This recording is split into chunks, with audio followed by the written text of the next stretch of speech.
মাদারীপুর জেলার রাজৈর পৌরসভার ৯ নং ওয়ার্ড মোল্লাকান্দি বটতলার রাস্তাঘাট অতিবৃষ্টির পানিতে তলিয়ে যায়। পানি নিষ্কাশন ব্যবস্থা না থাকায় এই পরিণতি, জনসাধারণের ভোগান্তি।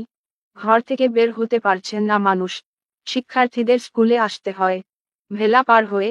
জনসাধারণের একটাই দাবি, রাজৈর পৌর প্রশাসকের নিকট অতি শীঘ্রই যেন পানি নিষ্কাশন ব্যবস্থা করা হয়। শুনুন ভিডিওতে বিস্তারিত। দুর্ভোগ পাইতেছি, চারিদিকে পানি হয়ে গেছে, আমাদের ছাত্ররা আসতে পারে না, এরকম উপস্থিতি কমে গেছে, যাতে ছাত্ররা অনেক সময় বেলা নিয়ে আসে, বই খাতা ভিজে যায়, খুবই ভোগান্তিতে আছি। যাতে এই পানি নিষ্কাশন হতে পারে তার সুব্যবস্থার জন্য আমি এই বিদ্যালয় পক্ষ থেকে এবং এলাকার পক্ষ থেকে প্রশাসক মহোদয়কে অনুরোধ জানাচ্ছি।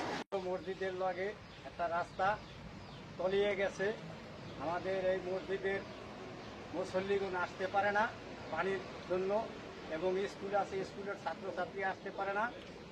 এই রাজৈর থানা ভারপ্রাপ্ত কর্মকর্তা ইউনো মহোদয়ের কাছে আমাদের এইটুকু দাবি যে আমাকে এই পানিটা যাতে আমাকে সরানোর জন্য একটু নিশ্চিত হই, আমরা যেমন আসতে পারি, মসজিদে নামাজ কালাম পড়তে পারি, এই আমাকে দাবি। বাচ্চারা যেমন স্কুলে যাইতে পারে, এই আমাকে দাবি, এই আমাকে প্রত্যাশা।